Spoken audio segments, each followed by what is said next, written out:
நம்முடைய பிதாவாகிய தேவனாலும் கர்த்தராகிய இயேசு கிறிஸ்துவினால் உங்களுக்கு கிருபையும் சமாதானம் பெருகுவதாக. நாளிலும் கூட நமக்கு ஜீவனை தந்ததும் அல்லாமல் தயை பாராட்டினார்லவா, அவரை துதிக்கலாமா? என் நிலைமை நன்றாய் அறிந்தவர், என் நிலைமை நன்றாய் அறிந்தவர், பாவி என்னை அழைத்தவர், மீறின பின்பும் வெறுக்காதவர், உம்மை போல் என்னை நேசிக்க ஒருவரும் இல்லை, நேசித்தவரில் இதுபோல் அன்பை காணவில்லை, தேடி வந்த நேசமே அருயிரேசுவே, உம் அன்பில் ஒன்றே உண்மை உண்டென்று கண்டேனே, தேடி வந்த நேசமே அருயிரேசுவே, உம் அன்பில் ஒன்றே உண்மை உண்டென்று கண்டேனே, விவரிக்க முடியவில்லை, வர்ணிக்க வார்த்தை இல்லை, உம் அன்பை மட்டும் என்னவென்று சொல்ல தெரியவில்லை. ஒரு வேத பகுதி வாசிக்கலாமா? யோவேல் 2வது அதிகாரம் 12-13 வசனம். நீங்கள் இப்பொழுதே உபவாசத்தோடும் அழுகையோடும் புலம்பலோடும் உங்கள் முழு இருதயத்தோடும் என்னிடத்தில் திரும்புங்கள் என்று கர்த்தர் சொல்கிறார். நீங்கள் உங்கள் வஸ்திரங்களை அல்ல, உங்கள் இருதயங்களை கிழித்து உங்கள் தேவனாகிய கர்த்தரிடத்தில் திரும்புங்கள். அவர் இரக்கமும் மன உருக்கமும் நீடிய சாந்தமும் மிகுந்த கிருபையும் உள்ளவர். அவர் தீங்குக்கு மனஸ்தாபப்படுகிறவருமா இருக்கிறார். இங்கே யோவேல் தீர்க்கதரிசியை கொண்டு கர்த்தர் சொல்லுகிறார், என்னிடத்தில் திரும்புங்கள். எப்படி திரும்பணுமா?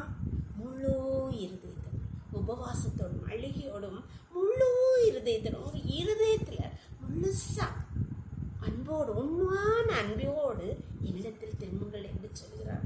அடுத்த வசனத்தில் சொல்லப்பட்டிருக்கிறது, அப்பொழுது ஆசீர்வாதத்தை தந்தருவார்கள். அன்பானவர்களே, நாம் கொஞ்சம் திரும்புகிறோம். நம்முடைய பிள்ளைகள் இந்த சூழ்நிலையில் நம்மளை விட்டு நமக்கு சிறு வயதுலேருந்தே அன்பாக பாசம் காட்டி எல்லாம் கொடுத்து வளர்த்துருப்போம்.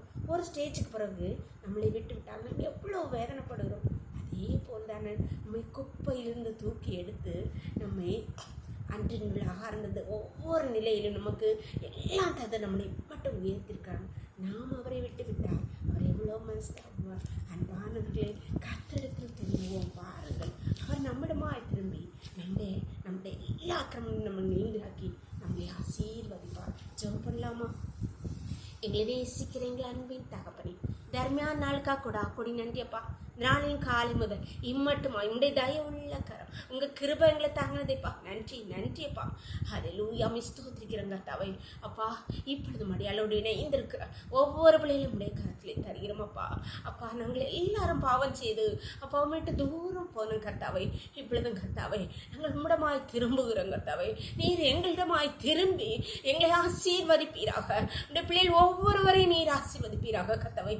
இப்பொழுதும் அப்பா உம்மிடமாய் திரும்புகிற ஒவ்வொரு பிள்ளைகளுடைய வாழ்க்கையிலும் நீர் அற்புதங்களை அதிசயங்களை நடப்பிப்பீராக. உடைய வல்லமையுள்ள கரம் அவர்கள் நீட்டப்படுவதாக. உடைய கருத்திலே ஒவ்வொரு பிள்ளைகளையும் தாழ்த்து தருகிறோம். இந்த மூடி மறைச்சுக்கோங்கப்பா. சகல துதியும் கனமும் வல்லமையும் பலனும் ஞானமும் தேவாதி தேவன் ஒருவருக்கே செலுத்துகிறோம். இயேசுவின் மூல ஜெபங்கள் அல்ல தந்தையே, ஆமென். God bless you. கர்த்தர் உங்களை ஆசீர்வதிப்பாராக. ஆமென்.